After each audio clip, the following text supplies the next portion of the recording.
अगला सवाल यह है कि आयशा रदियल्लाहु अन्हा गुड़ियाओं से खेला करती थी, डॉल से खेला करती थी, और कहा यह जा रहा है कि बालिग होने के बाद गुड़ियाओं से नहीं खेलती हैं बच्चियां, और इससे साबित होता है कि वो बालिग नहीं हुई थी, हैज उन्हें नहीं आया था।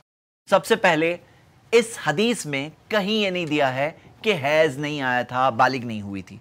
यह एक इस्तिदलाल है, एक डिडक्शन है जो किसी ने किया है कि गुड़ियाओं से खेल रही हैं यानी कि हैज नहीं आया है। यह डिडक्शन कहां से आया, यह कंक्लूजन कहां से आया, यह कायदा किसने बनाया कि बच्ची अगर बालिग हो गई है, अगर प्यूबर्टी उसे आ गई है, तो प्यूबर्टी आने के बाद वो गुड़ियाओं से नहीं खेल सकती। यह कायदा किसने बनाया? हमने इमाम शाफी का कॉल सुना कि यमन की औरतें तो 9-10 साल के अंदर वो प्रेग्नेंट हो जाया करती थी उस जमाने के अंदर। तो मैं आपसे पूछ रहा हूं कि क्या अगर बालिग होने के बाद भी वो चाहती हैं कि वो गुड़ियाओं से खेले, तो ये कायदा किसने बनाया कि नहीं खेल सकती है? या अगर खेले तो साबित हो गया कि बालिग नहीं हुई, ये कायदा कहां से आता है? आप खुद लॉजिकली सोचिए, कितना वीक आर्गुमेंट है ये। मैंने इस ताल्लुक से बस एक हल्की सी रिसर्च किया तो एक आर्टिकल सामने आया, ये कोरा का आर्टिकल है। जो लोग इस ताल्लुक से कन्विंस नहीं है शायद वो जाके आर्टिकल पढ़ सकते हैं। आर्टिकल ये है, why do many adult women still have dolls, कि कई बड़ी औरतों के पास भी डॉल्स क्यों होते हैं। और इसमें कई औरतों ने अपनी टेस्टिमनी दी है कि उन्हें डॉल्स क्यों पसंद है, बड़ी होने के बावजूद, अडल्ट हो जाने के बावजूद उन्हें डॉल्स क्यों अच्छी लगती हैं, उन्होंने अपनी टेस्टिमनी दी है। अच्छा, एक बहुत सिंपल सा आंसर इस टॉपिक का इस हदीस में मौजूद है, जो एक सही हदीस है अबू दाऊद के अंदर। अल्लाह के रसूल मोहम्मद सल्लल्लाहु अलैहि वसल्लम खैबर की जंग से वापस आए या तबूक की जंग से वापस आए। हदीस के वर्ड्स क्या है? कदीमा रसूलुल्लाह सल्लल्लाहु अलैहि वसल्लम मिन गज़वती तबूक और खैबर। नबी सल्लल्लाहु अलैहि वसल्लम तबूक की जंग 9 हिजरी में हुई थी, या खैबर की जंग जो तकरीबन 6 हिजरी में हुई थी, वहां से वापस आए। और उस वक्त पर देखा गया, हदीस के अंदर अल्फाज में आगे आप देख सकते हैं कि आयशा रदियल्लाहु अन्हा उस वक्त पर उनके पास डॉल्स थी, और नबी सल्लल्लाहु अलैहि वसल्लम ने उनकी डॉल्स देखा और सवाल पूछा उनसे। इससे क्या पता चलता है? इससे पहले तो यह पता चल रहा है कि वो वक्त पर आयशा रदियल्लाहु अन्हा की उम्र 14 साल थी खैबर के टाइम पर, और 17 साल थी तबूक के टाइम पर। तो आप इमेजिन करो कि जो लोग इससे कंक्लूड करके कहते हैं कि डॉल से खेल रही थी यानी कि मेंसेस नहीं आए थे, तो उनको फिर अगला स्टेप ये कहना पड़ेगा कि 14 साल तक भी नहीं आए थे, 17 साल तक भी मेंसेस नहीं आए थे। क्या बात कर रहे हैं? हाउ रिडिकुलस इज दिस, यानी कितना फूलिश आर्ग्यूमेंट है जो लोग पेश कर रहे हैं। एक और सवाल यह पूछा जाता है कि वो झूला भी झूलती थी, यह भी कोई एतराज हुआ? अगर आपको इस सवाल का जवाब चाहिए, मैं आपको कोई हदीस नहीं बताने वाला हूं। आप कोई भी अम्यूजमेंट पार्क में चले जाओ, वहां देखो कितनी सारी औरतें होती है। कोई भी पार्क में चले जाओ, गार्डन में चले जाओ, वहां देखो कितनी औरतें झूला झूलती, बड़ी बड़ी औरतें झूला झूलती हैं। इससे यह बात तो हरगिज साबित नहीं होती है कि आयशा रज़ियल्लाहु अन्हा झूला झूलती थी, इसीलिए यह साबित होता है कि वो प्री प्यूबिसन थी, उन्हें हैज नहीं आया था, मेंसेस नहीं आए थे। यह क्या हिसाब से साबित होता है? मैं आपको आयशा रज़ियल्लाहु अन्हा के ताल्लुक से एक और बात बता देता हूं। वो सिर्फ डॉल से ही खेलती थी ऐसा नहीं है। आप इस हदीस में देख सकते हैं, सही बुखारी में हदीस है कि उहद की जंग में जब उनकी उम्र 12 साल की थी, उस वक्त पर आयशा रज़ियल्लाहु अन्हा को देखा गया कि वो पानी के जो मशकीज़े होते हैं ना, वो उठा उठाकर जाकर जो जख्मी थे वो लोगों को पिलाती, और फिर से वापस दौड़ती, दौड़ करके फिर से दूसरा मशकीज़ा भर करके आती और फिर से पिलाती। जाहिर सी बात है इसमें अच्छी खासी स्ट्रेंथ चाहिए, अच्छा खासा स्टैमिना चाहिए। और ये जंग की बात हो रही है, ये एक ऐसी जंग थी जिसमें 70 सहाबा शहीद होते हैं, यानी कि एक ऐसा इंसान जो कम से कम उसके अंदर उतनी स्ट्रेंथ होनी चाहिए कि जख्मी किसी को देख करके, किसी को मरता हुआ देख करके वो घबरा ना जाए या वहां पे बेहोश ना हो जाए। तो यानी आप ये बात भी तो देखिए, इससे क्या साबित होता है? तो मेरे ब्रदर्स एंड सिस्टर्स, ये सब बहुत फूलिश आर्ग्यूमेंट्स है लोग पुटअप कर रहे हैं। उन्हें कैसे भी करके यह साबित करना है कि आयशा रज़ियल्लाहु अन्हा उस वक्त पर प्री प्यूबिसन थी, यानी कि उन्हें मेंसेस नहीं आए थे, कैसे भी करके साबित करना है, बट इट डजंट वर्क। ये चीज कितनी वीक है आप खुद देख सकते हैं। उम्मीद करता हूं कि सही जवाब आपके सामने वाज़ेह हो गया होगा। शुक्रिया।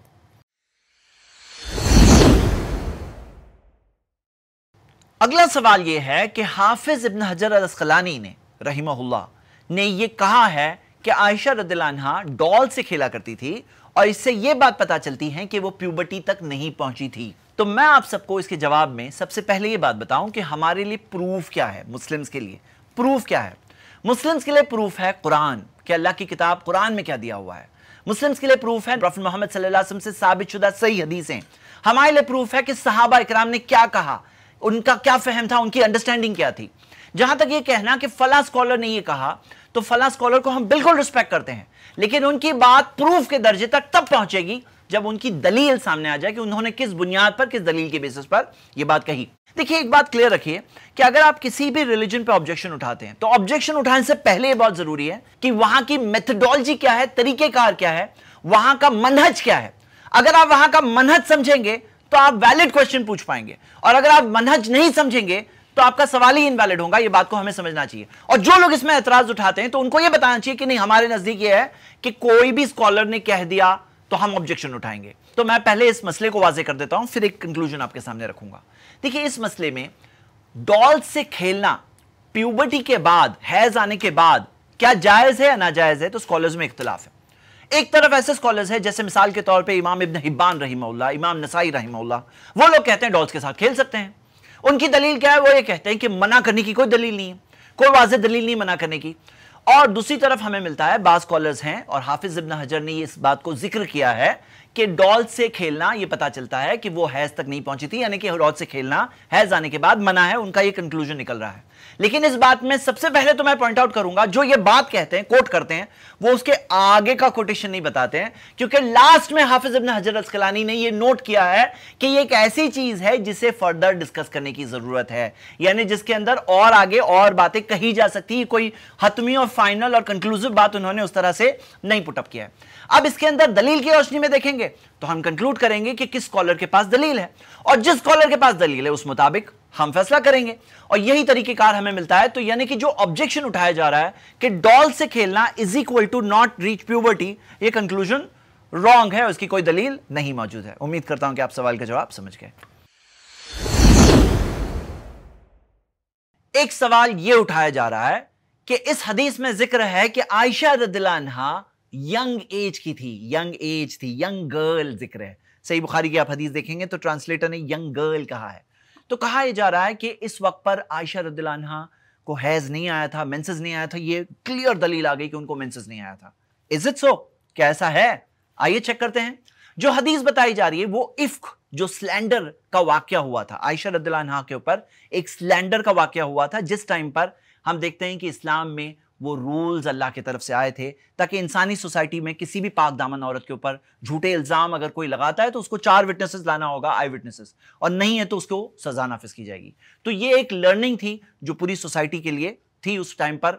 और इस वाकये के दौरान आयशा रदियल्लाहु अन्हा के ऊपर इल्जाम जब लगाया गया था, उस टाइम की बात है, नबी सल्लल्लाहु अलैहि वसल्लम ने उनके ताल्लुक से पूछा था, इंक्वायरी की थी।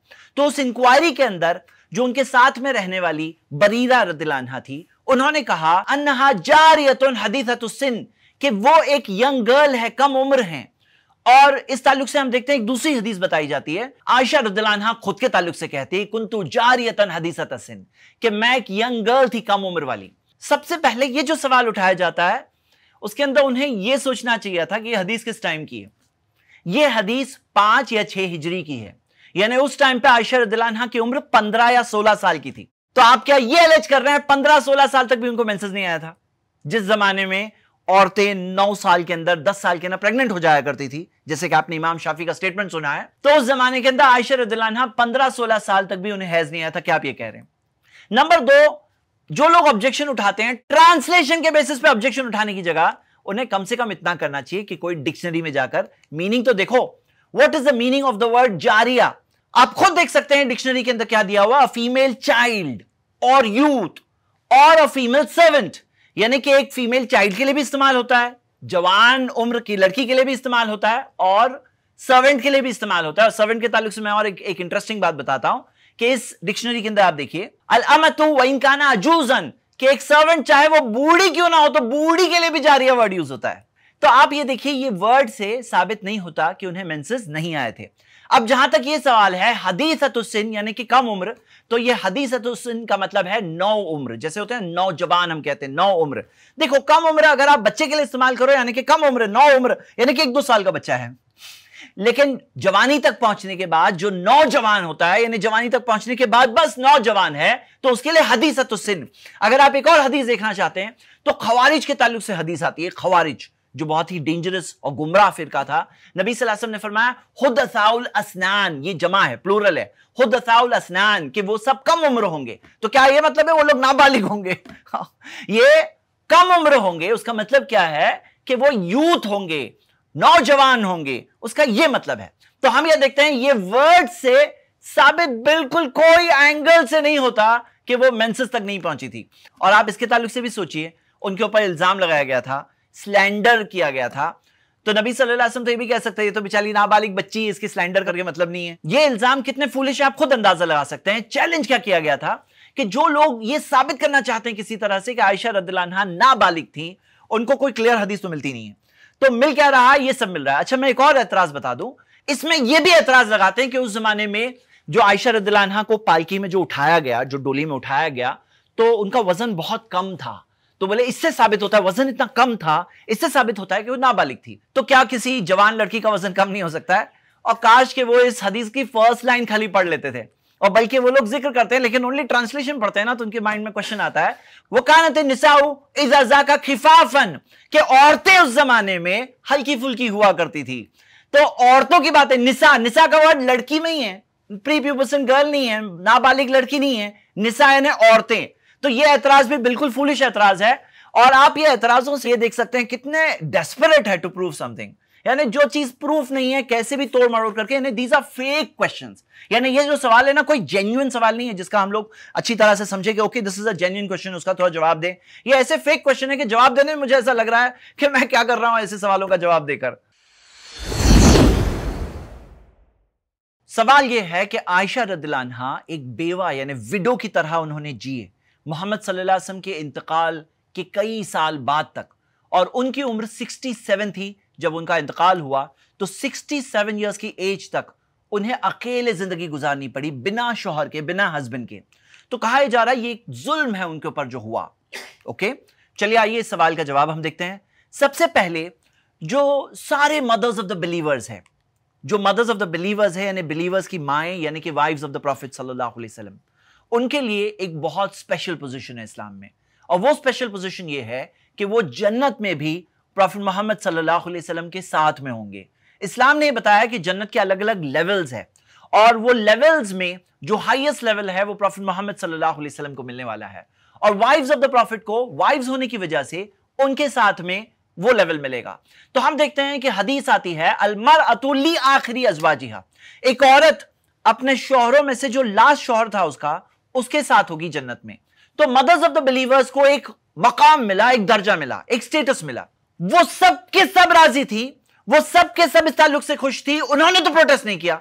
आप बताओ कोई एक मदर ऑफ द बिलीवर यानी एक वाइफ ऑफ द प्रॉफिट सल्लल्लाहु अलैहि वसल्लम जिन्होंने इस ताल्लुक से प्रोटेस्ट किया हो, आप एक बताइए। तो कोई एक भी नहीं है जिन्होंने कहा कि हमारे साथ गलत हो रहा है। उन्होंने बाय चॉइस, अपनी रजामंदी से उन्होंने अकेले जिंदगी आगे की गुजारी और चूज किया उन्होंने। और आप इस ताल्लुक से देखिए, अगर आप हमारी कंट्री इंडिया में देखेंगे तो कितने सारे लोग हैं जो रूहबानियत इख्तियार करते हैं, मोनास्टिसिज्म, शादी नहीं करते, पूरी जिंदगी नहीं करते हैं, हालांकि उनका चॉइस है। कोई बोलता है बहुत जुल्म हो रहा है, नहीं, उनका चॉइस है, उनका चॉइस है। तो यहां पे ये कुर्बानी थी मदर्स ऑफ द बिलीवर्स की, उन्होंने कुर्बानी दी उस बड़े रोल को अदा करने के लिए कि उन्होंने उस उम्मत को गाइड किया, उन्हें सही रास्ता बताया, रहनुमाई की। तो ये रोल उन्होंने प्ले किया। तो ये बात समझना है, करने के लिए आप देखो कितने सारे इंडिया के अंदर लोग हैं, अलग अलग थॉट के लोग हैं जो शादी नहीं करते हैं, उनकी मर्जी होती है ना। तो कोई उसके अंदर फोर्स कर सकता है उन्हें कि ये गलत हो रहा है, ये उनकी मर्जी, उनकी चॉइस है। कितनी सारे इंडिया में बेवाएं होती है जो खुद बाय चॉइस शादी नहीं करती, सेकंड शादी, उनका सोशल कल्चरल जो चीज है उसके हिसाब से जो चीज चल रही है, तो उनका चॉइस होता है। लेकिन आप ये देखिए कि मदर्स ऑफ द बिलीवर्स ने जो रोल प्ले किया, आप इसके अंदर इमेजिन करिए, उन्होंने रिलीजन सिखाया, जो उन्होंने सीखा था मोहम्मद सल्लल्लाहु अलैहि वसल्लम से, फर्स्ट हैंड सीखा था, साथ में रहकर सीखा था, वो उन्होंने सिखाया। देखिए हमारे यहां इस चीज की बहुत ज्यादा इंपॉर्टेंस है। क्यों? क्योंकि एक मुस्लिम को बताया गया है प्रॉफिट मोहम्मद सल्लल्लाहु अलैहि वसल्लम आपके रोल मॉडल है। अब रोल मॉडल को कैसे फॉलो करेंगे अगर इंफॉर्मेशन ही नहीं मिलेगी, अगर इंफॉर्मेशन मालूमात ही नहीं है तो कैसे फॉलो करेंगे? तो वो इंफॉर्मेशन मिलने में कई सारे लोगों ने रोल प्ले किया, और घर की इंफॉर्मेशन देने में मदर्स ऑफ द बिलीवर्स ने रोल प्ले किया। उनमें सबसे बड़ा रोल हम देखते हैं आयशा रदियल्लाहु अन्हा ने प्ले किया कि उन्होंने वो इंफॉर्मेशन बताई। हमें 2210 हदीसें मिलती है उनसे, जिसमें हमें मालूमात मिलती है कि उन्होंने क्या क्या देखा प्रॉफिट मोहम्मद सल्लल्लाहु अलैहि वसल्लम के ताल्लुक से। अब अगर आप सोचो कि उन्हें इतनी लंबी उम्र नहीं मिलती, सोचो कि मोहम्मद सल्लल्लाहु अलैहि वसल्लम के इंतकाल से पहले उनका इंतकाल हो जाता या चंद सालों में इंतकाल हो जाता, तो जो बेनिफिट होता बहुत लिमिटेड होता। लेकिन यहां पे क्या हुआ, उन्होंने गाइड किया, उन्होंने सिखाया, उन्होंने ट्रेडिशंस बताई। लोगों को एहसास नहीं होता ये कितना बड़ा काम था, कितना बड़ा काम था आप सोचो, क्योंकि इस्लाम में बहुत स्ट्रिक्ट रूल है कि आपको मोहम्मद सल्लल्लाहु अलैहि वसल्लम से अगर कोई स्टेटमेंट बयान करना है तो उसके अंदर एक्यूरेसी होनी बहुत जरूरी है। आप अपनी तरफ से एक स्टेटमेंट बोल दोगे और उनके नाम में बता दोगे तो हदीस ये है, मन कदबा अलैया मुताम्मिदन फलयतबव्वा मक़अदहु मिनन नार, जो मेरे नाम में जानबूझ के कोई झूठी बात मंसूब करे, निस्बत करे, तो जहन्नम की आग में जगह बना लेगा। फलयतबव्वा मक़अदहु मिनन नार, तो जहन्नम की आग में जगह फिक्स हो जाएगी अगर झूठी बात बयान कर दी, एक लाइन भी बोल दी, अपनी तरफ से बोल दिए, एक लाइन भी बोल दिए, तो वो बात एक इतना बड़ा गुनाह है। तो हम देखते हैं कॉशन की बात होती है, तो हम देखते हैं कि आयशा रज़ियल्लाहु अन्हा ने ये रोल प्ले किया। और फिक्ह, व्हाट इज फिक्ह? फिक्ह क्या है ना, डिडक्शंस होते हैं, सारे एविडेंसेस को लेकर के मसले इस्तेंबात करने होते हैं, डिड्यूस करने होते हैं, समझने होते हैं। कई बार एनालॉजीज होती है, कियास होता है। तो आयशा रज़ियल्लाहु अन्हा के कई सारे फतवे मिलते हैं, उनके कई सारे कॉन्ट्रीब्यूशंस मिलते हैं। उल्टा ये तो प्रूफ है डिवाइन विजडम का आयशा रज़ियल्लाहु अन्हा से शादी करने में। अगर ऐसा नहीं हुआ होता तो ये एक ऑब्जेक्शन होता कि क्या विजडम था, क्या फायदा था। लेकिन यहां पे फायदा सबके सामने है मौजूद, जो वो देख सकते हैं। अब आप इमेजिन करो अगर उनकी शादी दूसरों से होती तो एज वाइफ वहां पे उन्हें रिस्पॉन्सिबिलिटीज अदा करनी होती और उम्मत की नजरों में वो respect as wife of the prophet फिर वो बाकी नहीं रहती। अब यहां पे मदर का जो स्टेटस मिला उससे क्या हुआ, लर्निंग्स फ्लो हुई। सहाबा कई बार जब डिस्टर्ब्ड होते थे चीजों के ताल्लुक से सवाल पूछते थे उन्हें, और मोहम्मद सल्लल्लाहु अलैहि वसल्लम ने जब मैसेज सिखाकर इस दुनिया से वो रुखसत हुए तो उन्होंने ये रिस्पॉन्सिबिलिटी जो दी लोगों को, उसमें बहुत बड़ी रिस्पॉन्सिबिलिटी है अहले बैत की, the family of the profit सल्लल्लाहु अलैहि वसल्लम की। आखिर में एक सवाल पूछूंगा कि मोहम्मद सल्लल्लाहु अलैहि वसल्लम जो थे ना, हमारे प्रॉफिट थे, उनका दर्जा और मकाम हमारे वालिद से भी ऊपर है, फादर से भी ऊपर है। ये बताओ क्या कोई अपने वालिद फादर की बीवी से फादर के इंतकाल के बाद शादी कर सकता है? आप ये सोचो। तो उनका जो मकाम और मर्तबा जो हमारे नजदीक है, तो जाहिर सी बात है उनकी वाइफ्स जो है, जो मदर्स ऑफ द बिलीवर्स है, उम्महातुल मोमिनीन, मोमिनों की माओं को इतना बड़ा मकाम मिलेगा जन्नत में, जो सबसे ऊंचा मकाम, जिसके ताल्लुक से वो खुश राजी थी, उनकी नेकियों का उन्हें डबल अजर मिलेगा और इतना ज्यादा रिस्पेक्ट, इतना बड़ा लकब कि ये मदर्स ऑफ द बिलीवर्स है, मोमिनों की माएं हैं। मैं उम्मीद करता हूं कि आप सवाल के जवाब समझ गए। शुक्रिया। एक सवाल जो प्रॉफिट मोहम्मद सल्लल्लाहु अलैहि वसल्लम को बदनाम करने के लिए पूछा जाता है वो ये है कि उन्होंने एक बार उम्मे हबीबा, जो छोटी बच्ची थी, फौकल फतीम आता है हदीस के अल्फाज, यानी कि जस्ट नर्सिंग की एज से बस ऊपर हुई थी, यानी कि दूध पीने की जो उम्र है 2 साल, उससे बस ऊपर हुई थी, तकरीबन 3 साल की थी। तो उसे देखा नबी सल्लल्लाहु अलैहि वसल्लम ने, और अल्लाह के रसूल सल्लल्लाहु अलैहि वसल्लम ने उनके फादर अब्बास से कहा, लइन बलगत बुनय्यतुल अब्बासी हाज़िही व अना हय्युन ला तज़व्वुजन्नहा, अगर ये बेटी अब्बास रज़ियल्लाहु अन्हु की बड़ी हो गई मेरे सामने और मैं जिंदा हूं तो मैं श्योरली इसके साथ शादी करूंगा। तो ये चीज से एक इल्जाम लगाया जा रहा है कि मोहम्मद सल्लल्लाहु अलैहि वसल्लम छोटी बच्ची को देख करके ऐसे स्टेटमेंट कह रहे हैं। अब इस हदीस के ताल्लुक से सबसे पहले और बड़ी क्लियर बात है कि ये हदीस मुस्नद अहमद में है, और इस्लाम में रूल ये है, वो हदीस जो होती है उसको नरेट करने वाले नरेटर्स होते हैं, उसके रावी होते हैं, और रावियों की पूरी रिसर्च मौजूद है बुक्स ऑफ रिजाल में, और तकरीबन 6,40,000 के करीब रावियों की जिंदगी मौजूद है, वो भी विद चेन्स ऑफ नरेशन। इसी वजह से जो साइंस ऑफ हदीस का पूरा फील्ड है कि एक हदीस की चेकिंग होती है, ये हदीस सही है, ज़ईफ है, सही यानी कि ऑथेंटिक है, ज़ईफ यानी वीक है, डाउटफुल है, और मौजू यानी फैब्रिकेटेड है। तो हम देखते हैं इस हदीस के अंदर एक नरेटर है हुसैन बिन अब्दुल्लाह बिन अब्बास। ये रावी मुहद्दिसीन के नजदीक ज़ईफ है, बाज ने मतरूक भी कहा है। तो हम देखते हैं मुहद्दिसीन जो कहते हैं ज़ईफ है यानी वीक नरेटर है, यानी कि ये ऑथेंटिक चेन ऑफ नरेशन से नहीं मिलती है। तो हम देखते हैं इमाम ज़हबी ने भी वीक कहा है और हाफिज इब्न हजर ने भी वीक कहा है, और जो हदीस चेकिंग के एक्सपर्ट्स होते हैं, तो मुस्नद अहमद की चेकिंग शेख शुएब अरनौत ने किया है, जो एक खुद माने हुए मुहक्किक है, तहकीक करने वाले एक एक्सपर्ट है। उन्होंने भी इस हदीस को बताया कि हदीस की सनद ज़ईफ है। जब हदीस की सनद ही ज़ईफ है, ये ऑथेंटिक हदीस ही नहीं है, तो इस बारे में और डिस्कस करके भी मतलब नहीं है। मतलब हम उस चीज के ताल्लुक से क्यों डिस्कस करें जो ऑथेंटिक ही नहीं है। तो मैं चाहता हूं कि लोग इस बात को समझें एक्चुअली कि अगर आपको कोई ऑब्जेक्शन उठाना है तो पहले ये तो चेक करो कि जो बेसिस पे आप ऑब्जेक्शन उठा रहे हो वो हदीस सही है, ऑथेंटिक है या नहीं है। क्योंकि अगर सही नहीं है तो आपके लिए एक गलत बात है कि आप एक इनऑथेंटिक चीज को लेकर के एक इतनी बड़ी शख्सियत के ऊपर आप सवाल उठा रहे हो, आप दाग डालने की कोशिश कर रहे हो, तो ये खुद एक बहुत ही गलत बात है। आपको पहले चाहिए थोड़ा और होमवर्क करें, जब इतनी बड़ी तहकीक ऑलरेडी रेडिली अवेलेबल है। मतलब ऐसा नहीं कि किसी को करना है, आपको चेकिंग नहीं करना है। जैसे सोना होता है तो आपको बैठ के परखना नहीं कह रहा हूं, सोनार जो है, जिन्होंने परख करके रेडीमेड मार्किंग करके दिया है कि ये इस लेवल का है, ये इस लेवल का है, उन्होंने मार्क करके रखा है इस हदीस को। तो क्या आपके लिए बनता नहीं है कि आप कोट करने से पहले, एतराज उठाने से पहले चेक तो कर लो? मोहम्मद सल्लल्लाहु अलैहि वसल्लम को बदनाम करने के लिए लोग एक इल्जाम उन पे लगाते हैं, वो ये कि तलहा रदियल्लाहु अन्हु ने कहा था आयशा रदियल्लाहु अन्हा के ताल्लुक से कि मोहम्मद सल्लल्लाहु अलैहि वसल्लम का अगर इंतकाल हो गया तो मैं आयशा रदियल्लाहु अन्हा से शादी करूंगा उनके बाद। मोहम्मद सल्लल्लाहु अलैहि वसल्लम ने जब यह सुना तो उन्होंने नापसंद किया और तब यह कुरान की आयत नाजिल हुई कि मोहम्मद सल्लल्लाहु अलैहि वसल्लम की बीवियों से कोई शादी नहीं करेगा उनके बाद। क्या यह बात सही है या नहीं है? तो हम यह देखते हैं कि यह हदीस 4 अलग अलग चेन्स ऑफ नरेशन से मिलती है, लेकिन मैं आपको उसकी डिटेल बताता हूं। ये चेन्स ऑफ नरेशन आपके सामने मौजूद है स्क्रीन पर। सबसे पहली हदीस में आप देख सकते हैं मोहम्मद बिन अम्र अल वाकिदी नाम का एक रावी है, जो मुहद्दिसीन कहते हैं ये रावी कज़्ज़ाब था, लायर था, एक झूठा नरेटर था।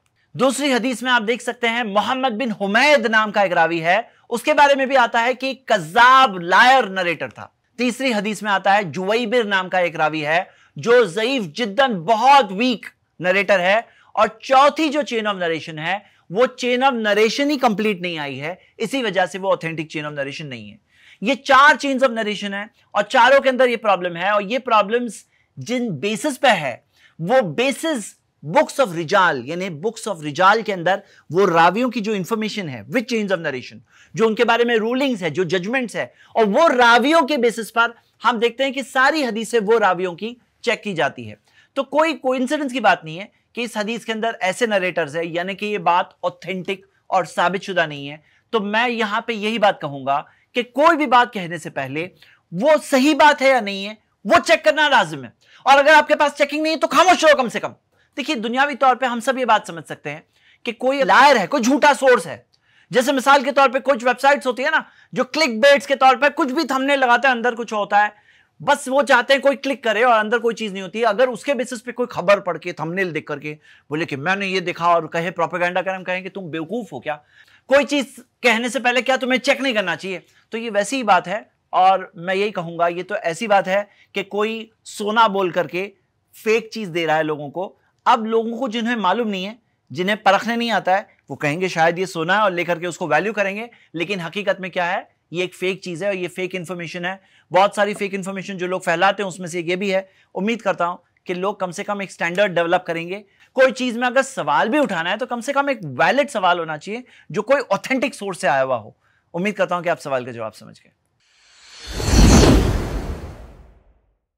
एक सवाल ये किसी ने उठाया है कि मोहम्मद सल्लल्लाहु अलैहि वसल्लम को जो ख्वाब आया था और ख्वाब में कहा गया हादिही इमरातुक, ये ख्वाब 2 बार आया। सही बुखारी में हदीस मौजूद है कि ये तुम्हारी बीवी है आयशा रदियल्लाहु अन्हा के ताल्लुक से।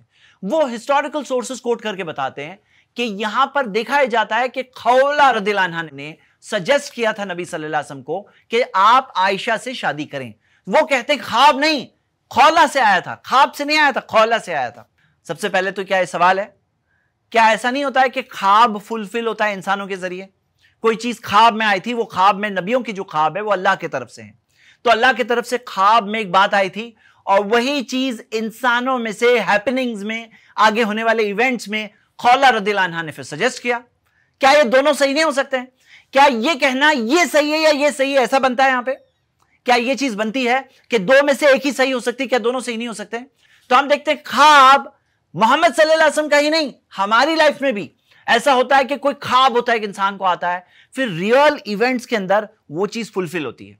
तो क्या हम ये कहेंगे नहीं ख्वाब नहीं था, ये रियल इवेंट था? अरे रियल इवेंट और ख्वाब दोनों था, इसमें कौन सी मुश्किल बात है किसी के समझने के लिए?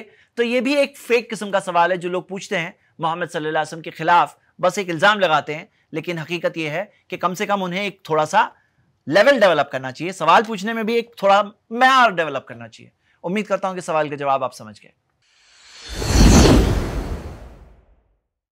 सवाल यह है कि अबू बकर रदियल्लाहु अन्हु के पास जब मोहम्मद सल्लल्लाहु अलैहि वसल्लम का प्रपोजल लाया गया आयशा रदियल्लाहु अन्हा के लिए, तो उन्होंने कहा कि वो तो मेरे भाई हैं, वो मेरी बेटी से कैसे शादी कर सकते हैं?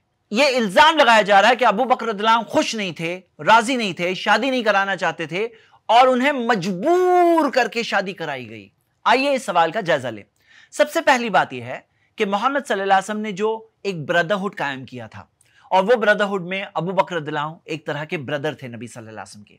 वो ब्रदरहुड के अंदर एक बात समझ लीजिए कि इस्लाम ने इस चीज को वाज़े किया है कि जो रियल ब्रदर्स है ना, जो खून का ब्रदरहुड है, वो ब्रदरहुड में कुछ रूलिंग्स आती है कि मिसाल के तौर पे जो भाई है, रियल भाई है, उसकी बेटी से शादी नहीं कर सकते हैं। लेकिन जो मुंह बोले भाई होते हैं, ये जो मुंह बोले रिश्ते होते हैं, जो मुंह बोला भाई है उसकी बेटी से शादी नहीं हो सकती, ऐसा नहीं है। तो हमें समझना है कि कुछ प्रोहिबिशंस है जो इस्लाम में मना है, और जो हलाल है वो हलाल है, वो क्लियर है, जो हराम है वो हराम है, वो भी क्लियर है। बुखारी की हदीस में आता है कि जब अबू बकर रदियल्लाहु अन्हु ने कहा इन्नमा अना अखूक, कि मैं तो आपका भाई हूं, तो मोहम्मद सल्लल्लाहु अलैहि वसल्लम ने फरमाया अंता अखी फी दीनिल्लाह व किताबिही, आप मेरे भाई हो अल्लाह के दीन में, अल्लाह की किताब के मुताबिक, वही अली हलाल, लेकिन वो मेरे लिए हलाल है। यह एक ऐसा स्टेज था कि मक्का के अंदर का दौर था, मोहम्मद सल्लल्लाहु अलैहि वसल्लम मक्का में थे, अबू बकर रदियल्लाहु अन्हु भी मक्का में थे, और रिलीजन की तालीमात आहिस्ता आहिस्ता आई, जो इस्लाम की तालीमात जो आहिस्ता आहिस्ता आई, उसके अंदर अपना एक बहुत बड़ा विजडम है। वो तालीमात जो ग्रेजुअली आ रही थी, उसके अंदर कई बार ऐसा होता है लोग सवाल पूछते हैं। और आप एक बात समझ सकते हैं कि देखिए, एक बेहतरीन टीचर जो होता है ना, वो सब चीज एक साथ में नहीं सिखाता है। एक बेहतरीन टीचर जो होता है स्टेप बाय स्टेप सिखाता है। एक बेहतरीन टीचर इंटरैक्टिव तरीके से स्टूडेंट्स को सिखाता है। दुनियावी टीचर्स की मैं बात कर रहा हूं, सवाल पूछता है और फिर जवाब देता है, और बच्चों को सवाल पूछने देता है, उनके जवाब में बात सिखाता है। अल्लाह सुब्हानहू तआला ने जो दीन भेजा इस्लाम, वो तालीमात मोहम्मद सल्लल्लाहु अलैहि वसल्लम को 23 इयर्स के पीरियड में ग्रेजुअली नाजिल हुई, आहिस्ता आहिस्ता आयतें नाजिल हुई। कुरान में आता है लिनुसब्बिता बिही फुआदक, ताकि आपके दिल को मजबूती मिले। उसके अंदर हम देखते हैं ये एक स्टेज था कि अबू बकर रदियल्लाहु अन्हु के लिए क्लियर नहीं था कि ये जो भाई होते हैं, जो मुंह बोला भाई है, क्या उसकी बेटी से शादी हो सकती नहीं हो सकती है। तो उन्होंने एक वैलिड सवाल पूछा, बस जब उन्हें जवाब मिल गया वो सेटिस्फाई हो गए। अगर वो सेटिस्फाई नहीं हुए होते, अगर वो मुतमईन नहीं हुए होते, तो कोई और सवाल पूछे होते। इससे क्या बात पता चलती है कि उनका सवाल एक रिलीजियस सवाल था। रिलीजन के एतबार से उनके लिए जब बात ये क्लियर हो गई कि मैरिज के मामले के अंदर अलग है, जो दीन के रिलीजन के जो ब्रदर्स होते हैं, ऐसा नहीं है कि मैरिज के ताल्लुक से वो रियल ब्रदर वाला मामला हो जाता है उसके साथ। बाज लोग ऑब्जेक्शन लेने के लिए लेते हैं कि नहीं, मुंह बोला भाई भी हो, दीनी भाई भी हो, तो उसके साथ भी उसकी बेटी से कैसे शादी कर सकते हैं। लोग कहते हैं अगर ऐसा होता तो लोग दीनी भाई बनाने में डरते कि लोगों को दीनी भाई बनाएंगे तो कल जाके सारी चीजें वैसी हो जाएगी, विरासत में भी आकर के लोग शेयर मांगेंगे, उनकी बहन से शादी नहीं हो सकती, बेटी से शादी नहीं हो सकती, ऐसे बहुत सारे मसाइल होते हैं।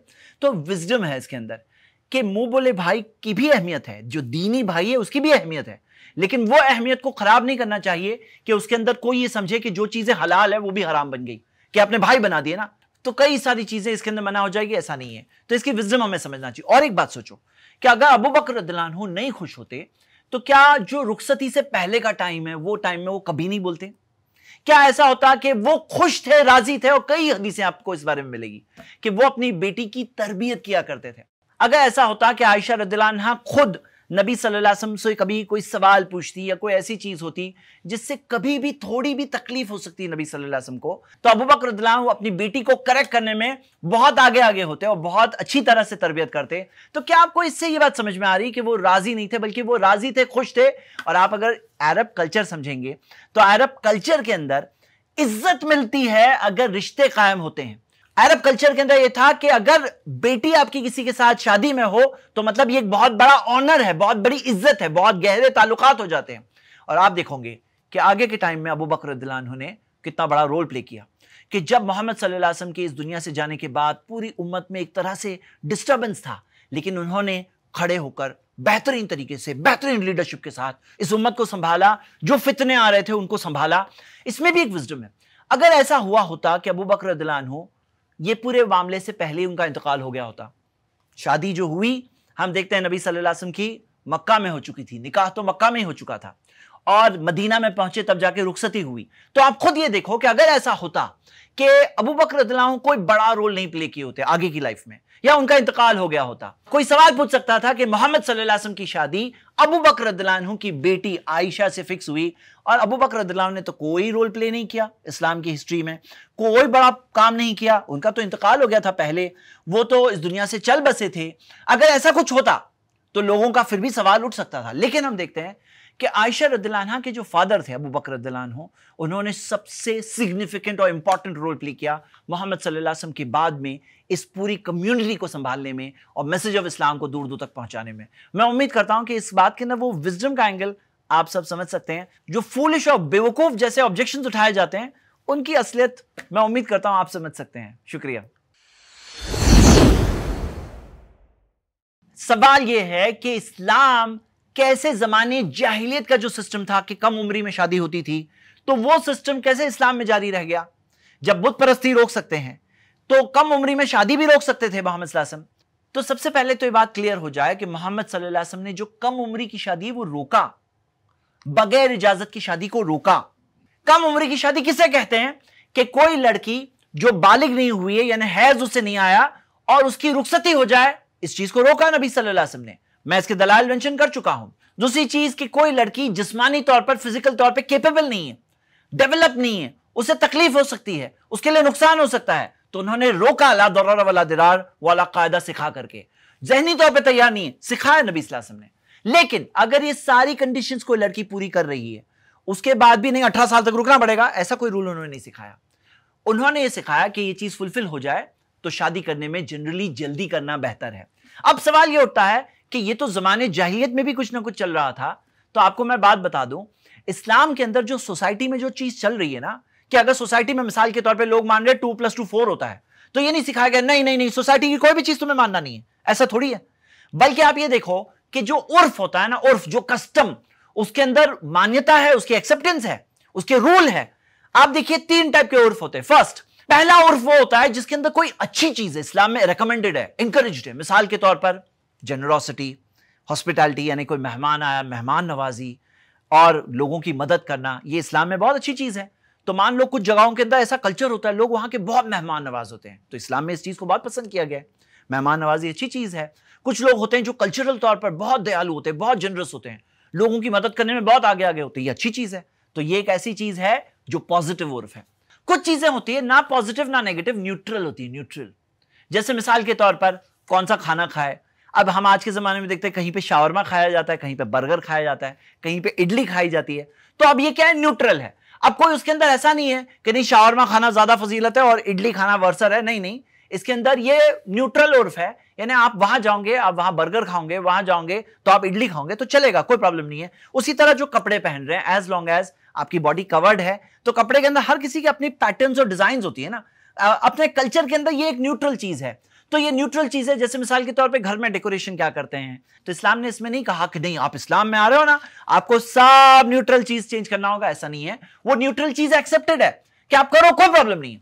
तो कोई चीज है पॉजिटिव है, बहुत अच्छी, कोई चीज है न्यूट्रल है, और कोई चीज होती है जो इस्लाम की टीचिंग के खिलाफ है। इसे कहते हैं अल उर्फ अल फासिद, यानी ऐसा उर्फ, ऐसी कस्टम जो नेगेटिव है। जैसे मिसाल के तौर पर कहीं पे अगर कोई ऑब्सीन कल्चर है या कोई रॉन्ग कल्चर है जो इस्लाम की टीचिंग के खिलाफ है, इस्लाम ने बदतमीजी मना किया है, इस्लाम ने बैड लैंग्वेज मना किया। बाज लोग होते हैं कोई जगह पे कल्चरल तौर पे गालियां देते हैं, तो ये मना है। ये क्या है? उर्फ अल फासिद है, नेगेटिव उर्फ है। तो 3 चीजों में डिवाइड होगा। और हम देखते हैं ये शादी के मसले के अंदर कोई चीजें परमिसिबल है, कोई चीज गलत है, और ये चीज हम स्टडी कर चुके हैं। अब कोई कहेगा उर्फ की दलील क्या है, तो उर्फ की बहुत सारे दलाइल है। तो दलील में से मिसाल के तौर पे तामुरूना बिल मारूफ वतनहौना अनिल मुनकर, जो कुरान के अंदर कई जगहों पे है कि अच्छी बातों का हुक्म दो, बुरी चीज से रोको। अच्छी चीज क्या है भाई? अच्छा क्या है? तो एक जनरली जो इस्लाम ने भी अच्छा बताया और जो समाज में जो जनरल तौर पे अच्छा है उसको एक्सेप्ट करना सिखाया गया। या जैसे अल्लाह ताला ने कुरान में कहा सूरह मायदा सूरह 5 आयत नंबर 19 में कि उनके साथ रहो बिल मारूफ, अच्छे तरीके से रहो। अब अच्छा तरीका क्या है स्पेसिफाइड नहीं है, मतलब जो सोसाइटी में उर्फ में जनरली अच्छा समझा जाता है वो एक्सेप्टेड है। उसी तरह एक बार ऐसा हुआ, सही बुखारी में हदीस है कि एक औरत ने नबी सल्लल्लाहु अलैहि वसल्लम से पूछा कि मेरे शौहर बहुत कंजूस है, घर में खर्चे के भी पैसे नहीं देते हैं। तो नबी सल्लल्लाहु अलैहि वसल्लम ने कहा कि ले लो बिल मारूफ, जो मारूफ है वो तरीके से तुम ले लो अपने शौहर के पैसों में से, उसकी इजाजत के बगैर भी जो जायज जरूरत है उसके लिए ले रहे हो बिल मारूफ। मारूफ यानी व्हाट इज फेयर।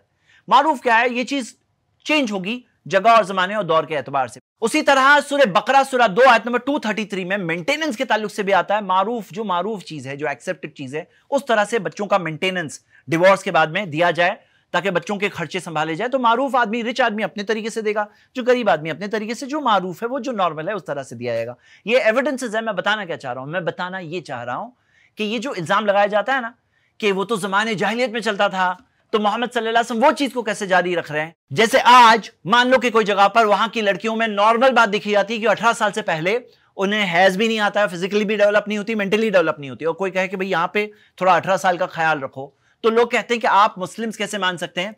तो हम ये बात मानते हैं कि जो मारूफ है, मारूफ वो बात के मुताबिक चल सकते हैं, जो मारूफ हो, और जो स्टैंडर्ड इस्लाम ने बताया, कभी कहीं पे कम भी हो सकता है, ज्यादा हो सकता है। एक घर में लड़की जल्दी बालिग हो गई, दो बहनों में हो जाता है कि एक बहन जल्दी हैज आ जाता है, दूसरे को लेट आता है। तो ये सारी चीजें देखना है और ये सारी चीजों के हिसाब से फैसला करना है। उम्मीद करता हूं कि ये इस्लाम का कायदा आप लोग इस सवाल के जवाब में समझ चुके होंगे इंशाअल्लाह।